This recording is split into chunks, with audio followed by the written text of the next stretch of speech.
T-Gang, stand up! Washington football team fans, what is going on, everybody? T-Gang back here with another video. Let me just close my door real quick as I am up here on the third floor. And we have had some time to recover from that beatdown of the Washington football team versus the Dallas Cowboys game. That game ended in a final score 56-14. It was an absolutely atrocious game. It was really bad. I was pretty much crying at halftime if you watched the game. I mean, it was really sad. And you're probably like, oh, you're a baby. Bro, I am a die-hard fan of this team. And I'm pretty sure that's the worst loss I've seen in my lifetime from this team. So that was hard for me. Especially I thought we had a chance in that game. You know, especially the first drive. We got 2 sacks, got the ball. We also got the ball to start the second half, so I was feeling pretty good. Heineke does the pick, and then it just all starts going downhill from there.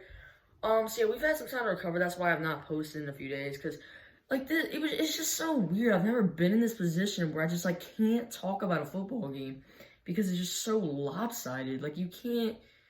There's just no words for it, you know? Like, you know, I think there was one blowout we had earlier in the season. We lost to the Bills 38-14. But that's at least, like, you can understand it. Like, that's a football loss. You know, that happens. But giving up 56 points, that's just, like, Madden numbers. Like, that's just not what you see often. So, it was just weird. I just did not want to make a video. But now that I've had time to recover, I'm ready for Eagles week this Sunday. But basically, in today's video, we're going to be talking about how the Washington football team can still make the playoffs and get into that 7th seed or 6th seed. 7th seed is definitely more likely, but yeah, we're gonna be getting into that. Also, be talking and I'm gonna give my final thoughts on this on the Cowboys game. So yeah, obviously we got killed by 42. And by the way, make sure you guys like and subscribe. We're at 16 subscribers right now. So yeah, we just gotta keep going. And yeah, let's get straight into it. So basically, yeah, we lost by 42 points. Heineke, he played awful. I thought Antonio Gibson played pretty solid. Terry McLaurin, I mean, I think he had 3 catches for 40 yards. Like that, he played okay. It's just, I mean, he really should have had 2 touchdowns in that game, but we just don't have a quarterback. You know, Taylor Heineke overthrew him, and all of that. So. And also, this is why Taylor Heineke is just not a starting quarterback in this league. Because, I mean, for one, dude, his decision-making is just bad, and it's not an NFL caliber starter. You know, he gets rid of the ball it takes him way too long to get rid of the ball. And his decision-making is just not good. You know, he just makes bad reads, holds on the ball too long, takes a bunch of sacks, doesn't throw the ball away, you know, and it's just a bunch of stuff like that. And also, he's just too inconsistent. I mean, one week he actually looks like a legit starting quarterback. Like, he looks pretty good. The next week he looks like he should be on the streets working at McDonald's and sleeping on his sister's couch. So that's my take on it. That's why Taylor Heineke is just not a starting quarterback. So he'll probably be a backup for us next year. Also, dude, there's Montez Sweat's brother, unfortunately was shot and killed today. So that's some other news. We got a lot to talk about in this video. Deron Payne also deleted all of the videos off his Instagram of the Washington football team, so maybe he's leaving after this season. We got a lot of drama, man. This culture is just not looking good. I mean, it's crazy when we were winning 4 games in a row. You know, we looked like we had a really bright future. The culture was going good. And then this happens, and now we're kind of right back to old DC, old Redskins. But the culture is just bad every day. But I will be at the game this weekend. I'm going to be loud, man. I'm going to be cheering. We still got a chance to make the playoffs, and I want to beat Philly really bad. So I am going to, you know, still be supporting the team. So here are the scenarios of how we can make the playoffs. Number one, we gotta win out. I mean, I think everyone knows that. We have to win out. If we don't, then we are completely out of the playoffs. And number two, we need the Eagles to lose out, but I'm not too worried. Like, that's not that big of a deal because, for one, we play them, so we control our own destiny in that. So that's one game. And then they play the Cowboys, and the Cowboys are really good. So, but the only thing I am worried about, though, is in that last game, the Cowboys, they've already clinched the NFC East, so they might just put their backups in, but they're still going to be going for that number one seed, so maybe they'll hopefully still try. So I'm not too worried about that. And then the Vikings need to lose 1 out of 2, and the Saints need to lose now 1 out of 2. The thing that I'm actually most worried about is the Saints losing another game. The reason I say that is because they play the Panthers and then they play the Falcons. Like, those are two really winnable games for the New Orleans Saints.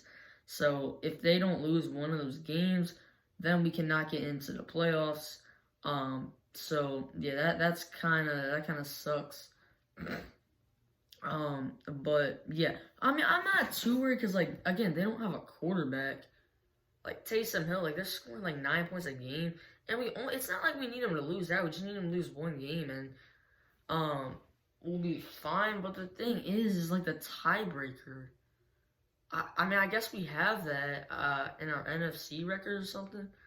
But that's why we gotta win out. Because these last 2 games are NFC, the division, so we gotta win them, and then hopefully we'll have a tiebreaker. So yeah, and then we need the Vikings to lose 1, and that's it. And then we gotta win out. So it's not as bad as I thought it was gonna be. It's actually decently realistic.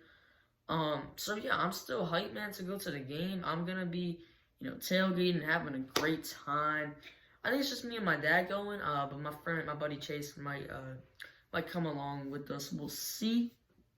But yeah, man, I'm gonna be excited, man. We're playing the Eagles. Let's go. Yeah, I'm gonna be there, being loud. It should be fun. Obviously Eagles fans are crazy, so that's gonna be a pretty fun experience. So yeah, make sure maybe get some videos of players warming up for you guys. I might be vlogging it a little bit. I don't really know, but yeah, that's pretty much what I got. And I'm trying to think if I have anything else. Also, I think it was Jonathan Allen's dad is now calling out Washington football team fans, saying that it was all Deron Payne's fault. But what is Jonathan Allen's? Hold on, I'm trying to think. No, it was Deron Payne's dad. No, sorry, yeah, it was Deron Payne's dad, who is calling out Washington football team fans and saying that Deron Payne was not at fault for the fight. For one, Deron Payne literally stuck a finger in Jonathan Allen's face, and Jonathan Allen then just started swinging at him. Like, bro, you can't put your finger in a grown man's face and expect him not to react. Like, that's just human nature. So I don't know what Deron Payne's dad's talking about. He's also saying, like, we need a QB. He's calling Chase Young trash and all this. Like, it's just stuff that's distractions we don't need. So another thing with the culture just being messed up right now. I mean, come on, man. We really don't need that right now. So, yeah, I mean, look, obviously, I'm pretty mad at Taylor Heineke myself, but you don't need to be blasting the guy saying he's trash. I mean, he won us 4 games in a row. It would just be best if Deron Payne's dad just stayed off social media. It's just, like, why can't you just talk about this behind closed doors, man? You don't gotta put this out on social media, and he's not even holding his son accountable. That's just my problem. So, like, why don't you come out and say, I heard, what happened. I will hold my son accountable for his actions, and yeah, you just move on from there. You don't have to go out and blast and come at other players. We just don't need that right now. So, I mean, honestly, Deron Payne might just be out of here. We might need to just get him out of here. Maybe we can use him for a trade package for a quarterback. I would not mind that. But yeah, anyways, thank you guys for watching. It's been your boy T Game. Peace. Yeah, to the football team.